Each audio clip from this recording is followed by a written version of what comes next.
costuma ser um momento de grande preocupação para alguns vendedores, pois nesse momento não se pode evitar apressar o desfecho do negócio sob o risco de protelar ou, pior ainda, perder a venda. Algum de vocês já teve esse tipo de situação? Fez tudo, apresentou tudo, tal. Chegou no finalmente, o negócio caiu. Vocês já passaram por isso? Já teve alguma situação dessa? Ainda fechadinha? Eu já consigo entender aonde Isso. A pergunta era essa. Vocês conseguiram identificar onde estava o erro? Algumas vezes sim. Hã? Sei lá, acho que é só assim, saber. Não, na hora não, depois. Você vai deitar e falar, puta, acho que foi isso. Já aconteceu? Eu já perdi negócio também. Eu perdi negócio uma vez e eu fiquei muito puto. Porque eu perdi o negócio ensinando um vendedor a vender. Olha só, que coisa ruim que aconteceu. Ou daí? Nossa, Ou daí. Justo quem? Ou daí? Ou daí? Ah, daí. Tem dois. Aquilo daí do nomes, né? Esse cara foi um bom vendedor que eu tive, todo mundo conheceu, acho que vocês conheceram, né?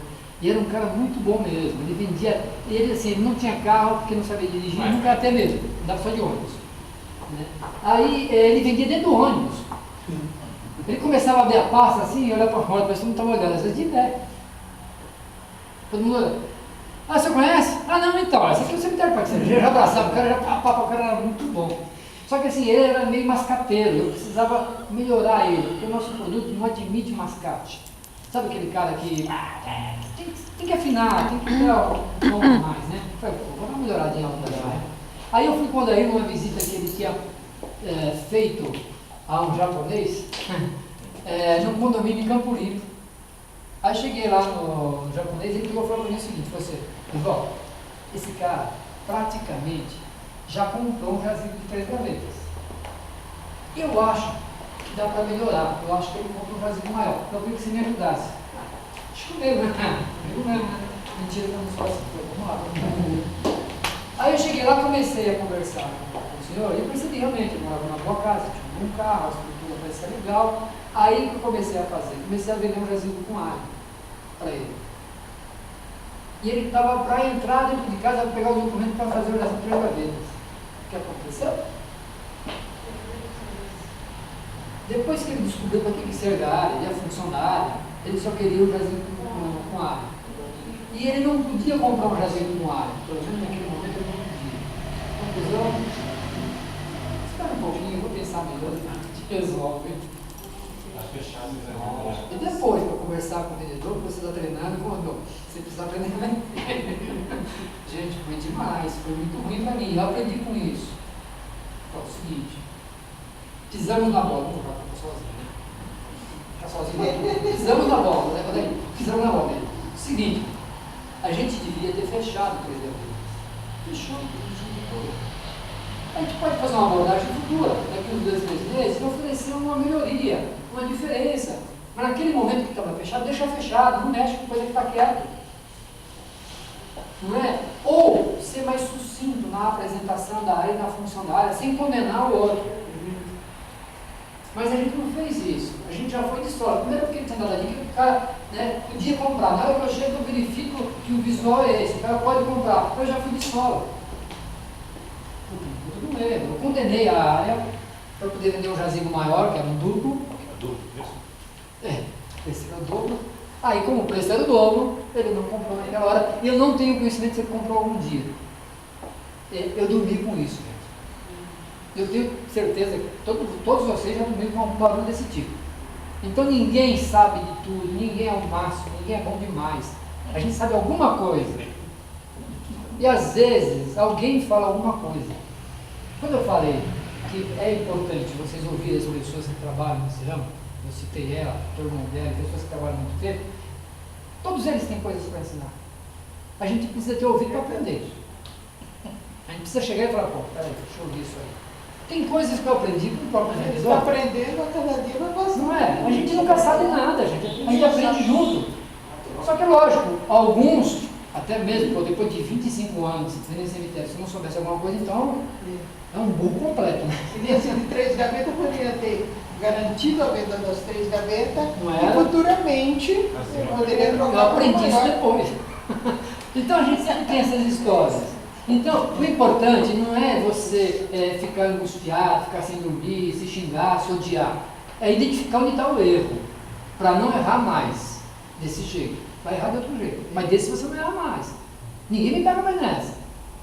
Eu não caio mais nessa. Eu estou com uma cliente assim, ela, falei que 3 vezes, quando falei de semidupla, ela ficou querendo a semidupla, mas por preocupação.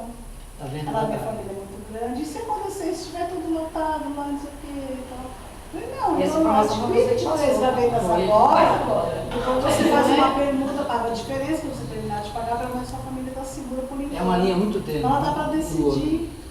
É assim, lógico, você ainda está com o negócio na mão, isso é importante, você não perdeu. Às vezes você só protelou, o negócio vai sair um pouco mais para frente. Mas é importante que quando a gente faça isso, a gente nunca condene o outro. Sempre coloca o outro como se fosse um produto de ponta. Tem cemitérios, inclusive, que nem tem outro tipo de gaveta. É só 3 gavetas empilhadas. E aí? Todo mundo que tem 3 gavetas, todo mundo lá tem as mesmas 3 gavetas empilhadas. Né? Ou 3 gavetas sobrepostas, que hoje em dia não se usa mais o termo pejorativo, nem empilhado. Mas, enfim, mostrar para a pessoa que, olha, você pode, se quiser, melhorar. Mas também, se não quiser melhorar um pouquinho, você está muito bem assistida, muito bem atendida. A pessoa tem as 2 opções e não se sente um desmerecido se ficar com gaveta Também tem sobreposta. informação da nota do cliente, que às vezes ele não está entendendo, a gente está entendendo. Mas sabe o que acontece depois no cemitério, na hora que vai fazer o sepultamento? Isso acontece muito no cemitério de consultoria. A pessoa chega e fala, mas escuta, é esse jazigo? 3 gavetas sobrepostas. Mas não tem área do lado? Porque o vendedor nem sequer mencionou que existia a possibilidade de ter. Então, quando você fala com o cliente, se você vai falar de área, eu até aconselho que vocês falem, mas que vocês treinem bastante esse falar. Que treinem bastante como vocês vão se comunicar com o cliente, para que vocês não condenem aquilo que ele pode pagar. Eu faço assim, tem um pouco de esse, assim, aqui, tinha 3 gavetas cães comunitárias, assim, diferença de 2 mil e poucos reais. Já não está bem. Então, eu explico para o cliente, eu coloco 3 gavetas para o cliente, eu vejo qual que é a diferença do simples para o cliente. Coloco os 2 ali, para ele decidir. Mas não dá, não condena aquele terceiro gavetas. gaveta. Também, porque é muito difícil quando você fez isso de uma vez só, e deixa de ser, quando ele envia a gente depois que pequena, aí ele decide tudo mais caro. Sim, mas é importante que você saiba fazer isso de uma forma que você não condene. Porque eu perdi esse negócio porque eu condenei. Eu achei que o negócio estava fechado. O cara já ia buscar já o cheque, já na casa dele, estava na frente da casa dele. A gente ia fechar essa venda, não capou o carro, não tem problema, já fechou um monte. Mas eu não fechei porque eu fui muito ansioso, eu fui na certeza que o cara, como tinha condições de dizer, eu achava que tinha pressuposição, foi o negócio. Aí eu tive que ouvir o Daniel e depois, não fala. Mas eu vou dar culpa dele também, essa cabeçuda, ele ficou falando pra mim. Bom, é aconselhável muita cautela nessa hora e cabe ao consultor fazer uma leitura das expressões corpóreas de seu cliente, levando em consideração os quesitos que seguem. Primeiro passo, durante a apresentação do produto, você notou o assento afirmativo? É importante a gente estar sempre observando qual é a reação dele ao que nós falamos. Se ele está consentindo, se ele está fazendo assim, que você vai percebendo o que você precisa mudar, principalmente na hora do fechamento. Porque senão aí você perde o negócio. Se você tentar se antecipar muito, você perde o negócio. Se você atrasar muito, ele vai fazer o quê? Pensar. Vai pensar. Então tem que ter o momento certo. O momento certo é aquele tempo onde você vai falando, vai interagindo, vai fazendo se comunicar e vai observando as reações dele. Assuntos que ele concorda, eu vou frisar bastante. Assuntos que ele não concorda, eu vou passar um pouco mais rápido. Durante as questões apresentadas foram devidamente respondidas, as questões, tudo que você apresentou está tudo certinho, não tem nenhuma dúvida, é importante que ele esteja bem esclarecido. Tá? O convencimento da importância foi esclarecido? Tá? Ele entendeu a importância do produto? Pô, entendeu, legal, então vamos caminhando. Todos os planos e condições de pagamento foram apresentados? Legal. Agora sim, legal, mas você precisa identificar. Você já fechou com ele. Às vezes o cliente vem por